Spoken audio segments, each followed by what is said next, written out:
back.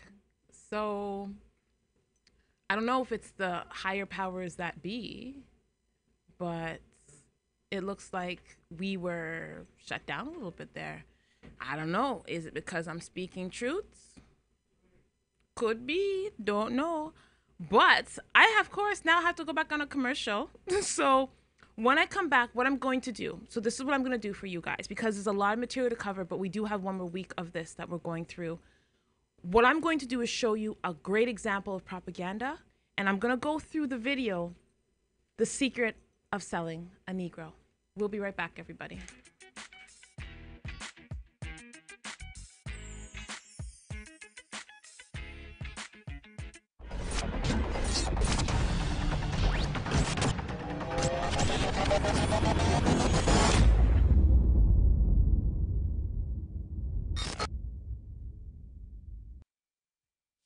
Think you have what it takes to bring value to the community? The TCN-TV network is expanding and now accepting TV show proposals. Here's an opportunity to build celebrity status and become part of an elite group of community advocates that are focused on building, strengthening, and empowering our community in a positive way.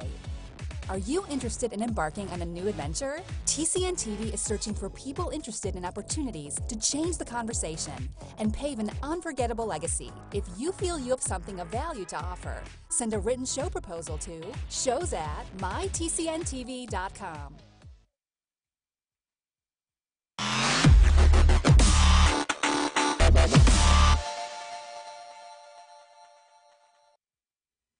Hello, everybody. Hello, welcome back. So I don't know if you were watching, but we did get cut. And you know what? I'm going to say this now. Jordan was just telling me that a lot of informational videos, things that are going to enlighten our community, that these videos are getting cut when they're online. And that's okay, because I'm still going to continue delivering the information. It's not going anywhere. And I'm going to make sure that you can find it. So today, I'm not going to go into any more of Edward Bernays, because we do have one more week of propaganda before the new year. So what I am going to do is I'm going to give you an example of how this has been used. I'm going to scale up a bit. Is everything okay there? You good? Okay. I'm going to scale up a bit to 1954. So this video, again, this is 20 minutes long. I urge you to just take a few minutes to watch this. But I'm going to go through this video with you and talk to you as they spoke to me this morning when watching this video. So this video was presented with the cooperation of Johnson Publishing Company Incorporated, and they are actually the publishers of Ebony, Tan, Jet, and Hue. I think I have a Jet picture there. An old Ebony picture. So again, The Secrets of Selling a Negro. Yes, Donna Summers. So this was presented with the cooperation of Johnson Publishing, and they are publishers of Ebony, Tan, Jet, and Hue. Now that's going to be very significant later on in this segment, okay? Now, right away, he starts saying that they started to see Africans as potential customers, generating $15 billion in the marketplace. Now, this is in the 50s, everybody. We were generating $15 billion. That's what we were spending at that time, okay, in the larger cities. I'm going to be using the word Negro, and I'm just doing it because, of course, this was in the video, okay? Now, they called us the new Negro market. That's what we were called, all right? And they were excited about it. They were really excited about the new Negro market, and they were going to target us, and this is how they did it. But of course, they did their research. Edward Bernays talks about this. He talks about going in. Anyone who is wanting to sell anything, you need to find out about the person you are selling it to. You need to see what strikes them, how to get in there. How do you figure out what ticks, what makes them tick, what makes them angry, what makes them happy? What have they gone through? Research, okay? So 1 out of 3 families own their own home, okay? And we're talking about African families here. They met credit payments faithfully. I know, huh? They appreciated and bought quality merchandise. And the Africans' income was highest at that time. So during the 50s, Africans were coming up. They were doing big things. They were working. They were moving into the cities because there were better jobs there, and they were spending money. And people were watching that. They were seeing this new market, and they wanted to tap into it. So 1/3 of the Negroes in the city, they said, earned $2,000 to $5,000 a year. Now, to us, that may not seem like anything, but again, we're looking at the times. That's in the 50s. Okay, I'm not. How much do you think that would equate to right now, Dave? You're the finance guy.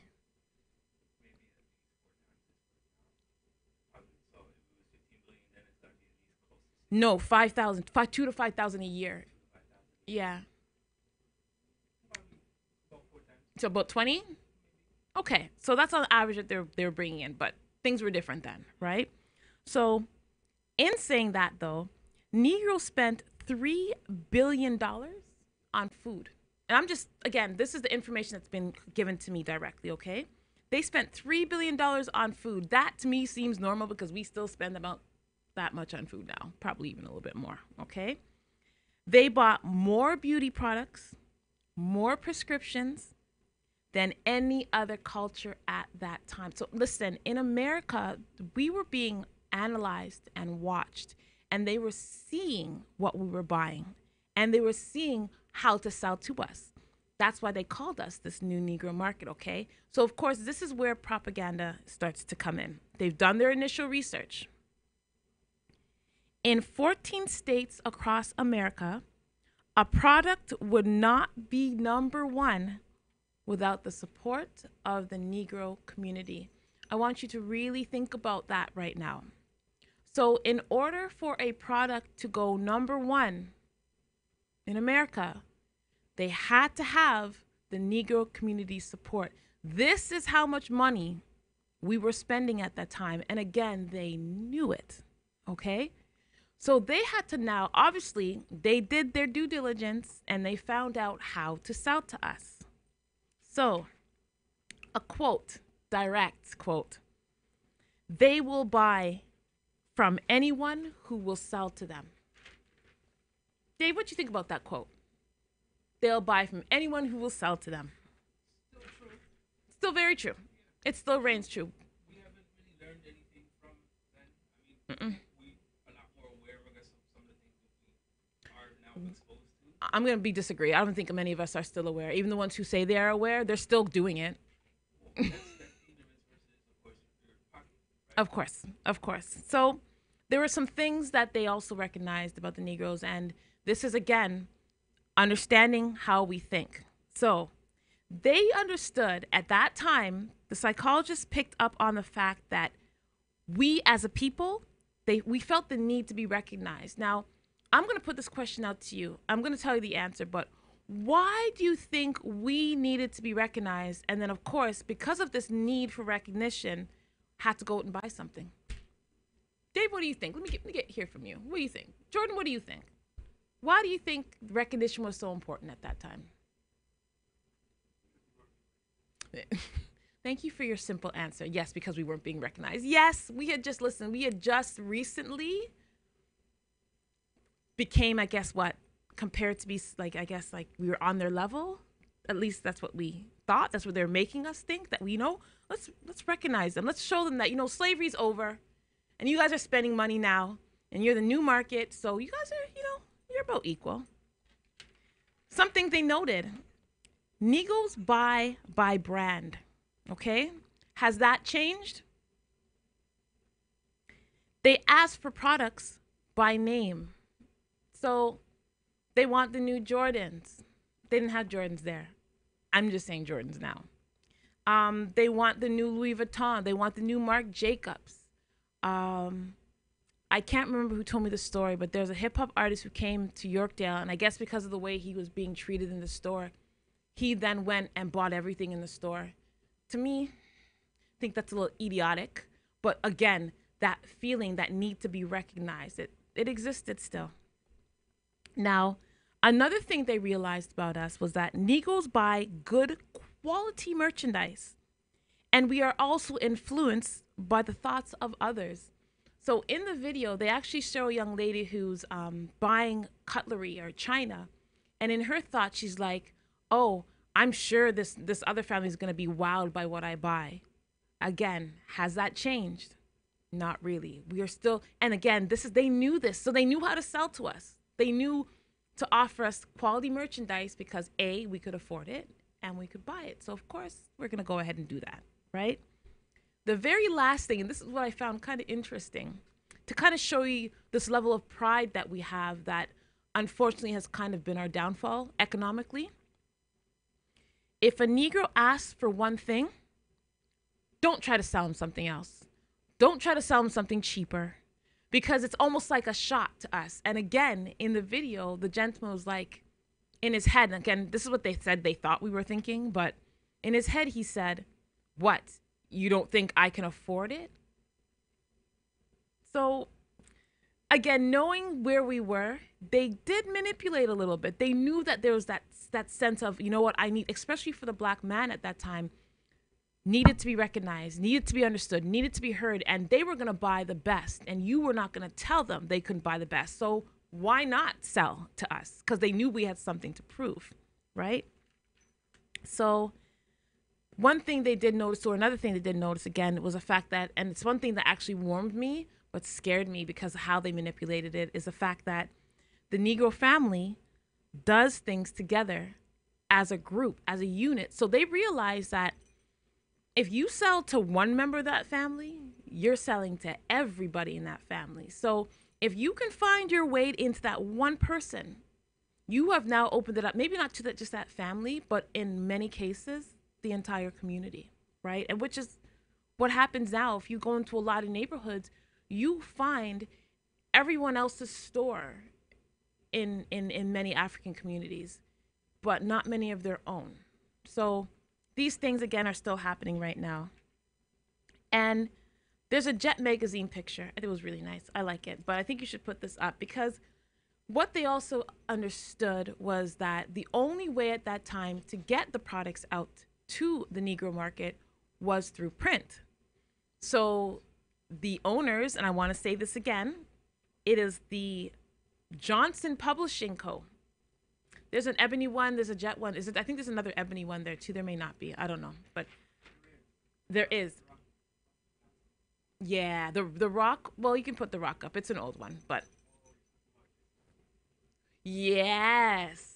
Look at this. So look at that dress. Like, I want to buy that dress. And again, this is Ebony Magazine. Just the name itself. Ebony means black, doesn't it? Ebony Magazine.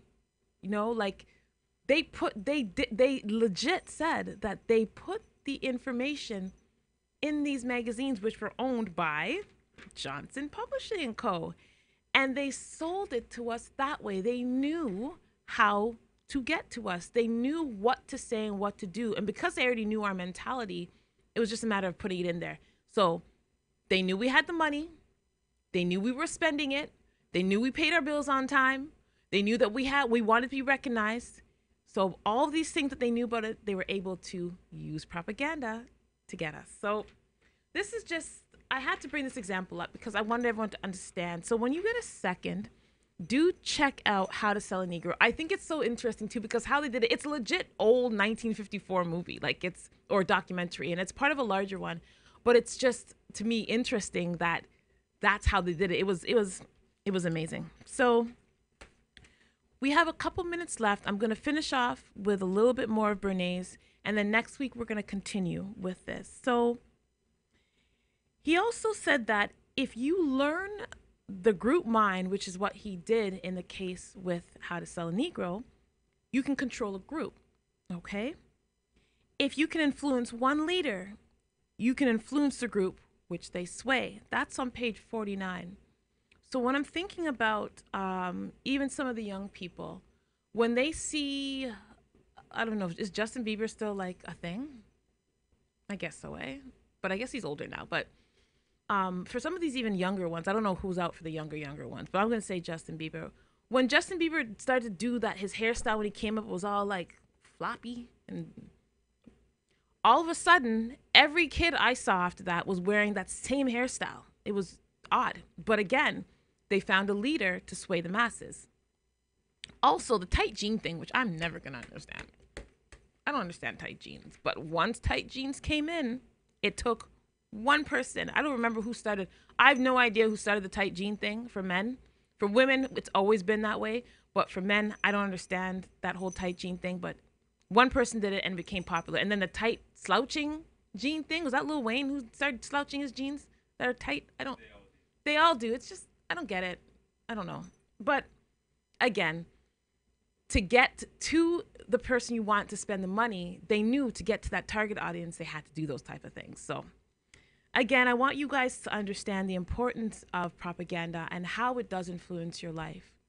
You may think that you're making conscious decisions, but I would like to tell you that you may not be. And it's important that you understand how propaganda is used, how media is used, how print is used. And that even though it is a great tool, advertising is great to get good information out there like shows that we have here, it also can be a very devastating tool. I want to thank everyone for listening to In the Now. A lot of little things happened, but you guys are still here. Up next, we have Miss Alyssa Mahedo. She's going to kill me. She's going to kill me. I'm just going to say Alyssa. I said it right last week, but she's going to kill me. She's up next. And you guys have a wonderful, happy holidays. Merry Christmas. Happy Hanukkah. All that good stuff. Happy Kwanzaa. How did I forget Kwanzaa? Have a great day, guys.